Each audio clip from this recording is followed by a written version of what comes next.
እንደው አፈርልብ አይ ለሰው የሚሰጥቃ ነው ምንድነው አካባቢው ትንሽ ግር ስላለኝ እንድታሳዩኝ በዛው ግረ መንገዳችንን እያወራን እንድንሄድ ብዬ ነው እንዴ ለወሬ ነው እንዴ ያጠሩት ነጭ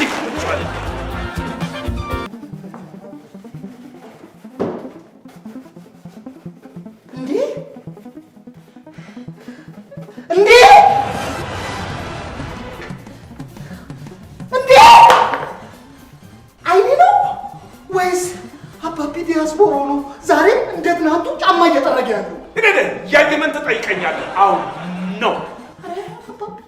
ማንም ሰው እንደ እረባኬ እስከ ዛሬ የወፍጮ ቤት ጣራ መስሎ ሲቀመጥ የት ነበር ካሁን እኔ ጠርገዋለሁ የምትለው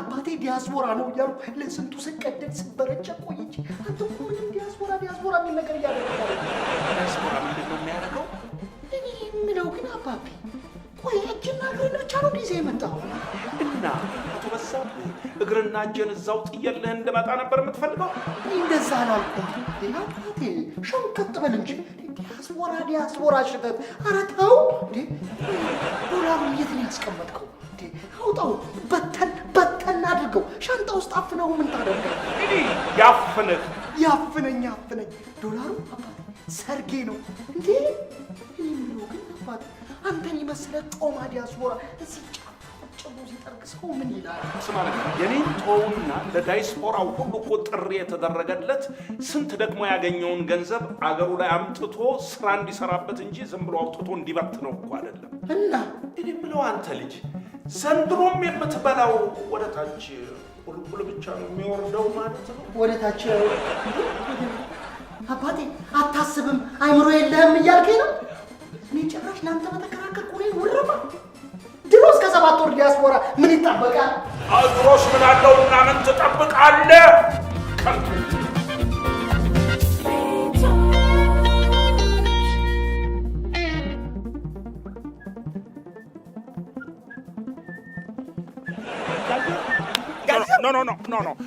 No. I'm done. ጨርሻለሁ አድርሻለሁ ጋይዘሩ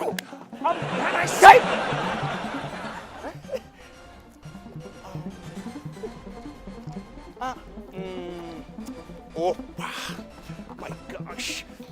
Oh. ስምህ እኮ አፌ ላይ ነው ያለው ማለት ነበረ ኖ ማተር እኔ ራሴ ባፌ አቀብሎታለሁ ልካስገባቸው እኔ እንኳን እናንተ ቤት እቃ ቤት ምደልለው መሬት ምደልለው እናንተ ቤት መመላለሰው ደጎል ደላላው ነኝ ልካስገባቸው ያ አሁን መጣህልኝ እርሱም እንኳን ደህና መጡልኝ የጋይዘሩ እንደ ቀልድ ወልተው በዛው ቅልጥ ብለው ይቀራሉ አይደል ደግሞ ምን ግርም እንዳለኝ ያውቃሉ እንዴ ብዙ እንደቆየ ዲያስፖራ አፎት እንኳን እኮ አይተሳሰርም እንዴ በጣም የሚገርም እኮ ነው እንደርሱ 7-8 ወር ቆይቶ አይደለም 6 ወር ከ15 ቀን ቆይቶ አይደለ እንዴ የጠና የቀፊደል የሚጠፋቸው አሁን ለምሳሌ ቀለጠ ለማለት ካላታ ዘሩ ካላታ ነው የሚሉት ካላታ ይገርማል በቃ አንተ ዘንድሮም ይሄ ምላስ አይሞትም እኔ ድብን ልበል እንዴ ምላስ ሞቶ በምን ልበላ በምን ልኖር ነው እንዴ ምን ነው ጋይዘሩ እኔ ለምን 10 እግሬን አልበላት ነው ምርጫህን አከብራለሁ እሺ ጋይዘሩ ግን የት ነው ያረፉት እንዴት ነው የት ነው ያረፉት ማለት ቤቴ ነው ሌላ የታረፋል ቤቴ አጠፉ ጋይዘሩ እውነቴን ነው ምሎት የመጨረሻ ነው ያጠፉት እንዴ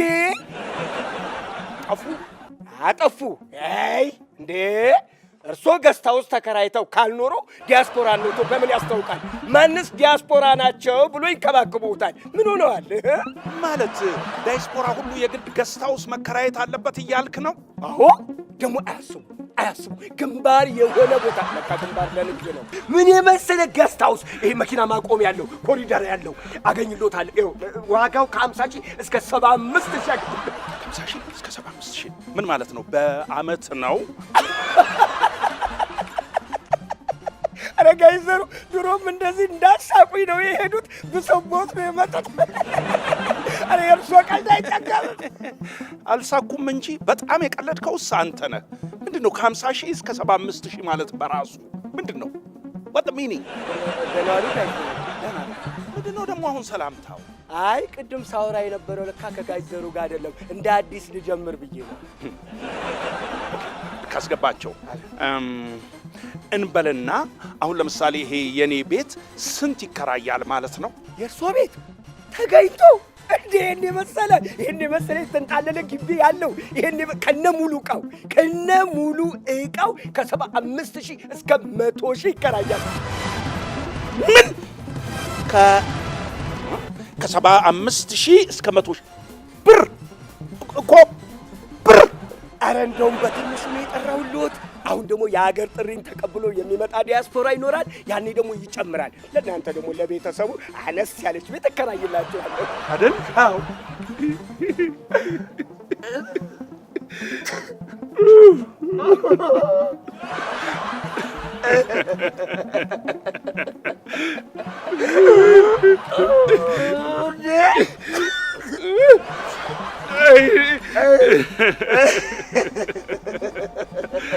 ካስገባቸው አየህ፣ ለምን እንደዚህ አይነት የተምታታ ስሜት ውስጥ ገብቼ አንዴ እንደምስቅ አንዴ ደግሞ እንደማለቅስ እንዲህ አይነት ነገር ውስጥ እንደገባው ታውቃለህ? አላውቅም። ይህንንም ያህል ሀብት ይዤ ይህንን ያህል ጊዜ ውጭ ሀገር በስደት ስንገላታና ስሰቃይ መኖሬ ነው። ትበል እሺ፣ ወሰወሱኝና ግሬ ወዲያ። እሺ በቃ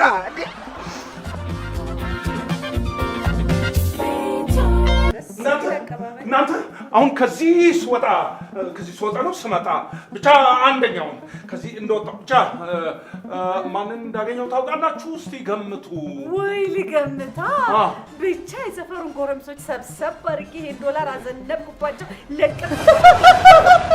ኧረ ማሚ ተይ በእናትሽ ተይ፣ ህልምልም በይ እንዴ። ምክንያቱም ዶላሩ እንኳን ለሰፈሩ ጎረምሳ ለኔ እዚህ ውስጥ ላለሁት እዚህ ቤት ላለሁት ጎረምሳ ራሱ አልታየምሽ። አያይ አሁን እንዳልሽው አይደለም። ዶላር ምናምን አይደለም። የሆነ ሳቢ ካላመጣህ ብለው እንደዚህ እፍና አድርገው ጭምቅ አድርገው አቅፈው ሲይዙ ነው በስራቸው ሾልክ ወጥቼ ሲሄድ ማንን አገኘው መሰላችሁ? ልካስገባቸውን። እንዴ ልካስገባቸው ማግኘት ነው እንዴ እንደዚህ ያስደሰተ? ርስቴ ቀበሙ ምን ማለትሽ ነው? እንዴት አልደሰትም? ሐሳቡ እኮ የፈለቀው ከራሱ ከዚህ ልካስገባቸው አይምሮ እኮ ነው የፈለቀው። የተለየ ሐሳብ ነው። ያባቢ የሆነ ሱቅ ነገር ተከራይተን ንግድ ልትጀምር ነው እንዴ? ሱቄ ውስጥ አይደለም እንዴ የምኖረው? እንደገና ሄጄ ውጭ ወጥቼ የምን ሌላ ሱቅ መከራየት ነው ማለት? አልገባኝም። አየሽ አሁን ከየአገሩ ከየክፍለ ዓለማቱ ዳይስፖራ እየመጣ አይደለም ማለት እኔን ጨምሮ። እስኪ ዘርሽ ያንተን ስለሌላ ስለሌሎቹ አውራኝ። ለመሆኑ በዚህ ሰዓት አንድ ገስት ሃውስ ምን ያህል እንደሚከራይ ታውቃላችሁ? አደጋለሁ ዘርዬ፣ ምን አለ ወደ ነጥብ ብትገባ። ገባው እኮ ስንቴ ልግባ እንዴ? ምን ማለትሽ ነው አዛልዬ? ምንድነው ሐሳቤን ጠቅለል ሳረገው ያው በዚህ ሰዓት በጣም ተፈላጊ ነውና ይሄንን ቤት ለዳይስፖራዎች እናከራይና እኛ ሰብሰብ ብለን ወጥተን አነስ ያለች ቤት ቀለል ባለ ዋጋ ተከራይተን እንኖራለን። ዘርዬ በጣም አዝናለሁ። ይሄን ካንተ አልጠብቅም ነበር። ገና ለገና እንግዶች ይመጣሉ ስለተባለ ብቻ እንዳንዳንድ ስግብግብ ገስት ሃውሶች እኛ በእጥፍ አከራይተን ሌላ ቦታ እንከራይ ልትል። እስኪ አንተ ራስህ ዲያስፖራውን አስበው። የሀገራቸውን ጥሪ ተቀብለው መጥተው ጭራሽ እኛ መቀነስ ሲገባ ጨምረን ስንጠብቃቸው ምን እንደሚሰማቸው እርግጥ አንዳንድ ሆቴሎች ለእነሱ ለየት ያለ ፓኬጅ አዘጋጅተው ቀንሰው ለመቀበል እየተዘጋጁ ነው። አይገርምም? ምኑ? እኔ እኮ ሂሳቡ እንጂ እንዲህ አይነት ሐሳብ አልመጣልኝም ነበር። አቤት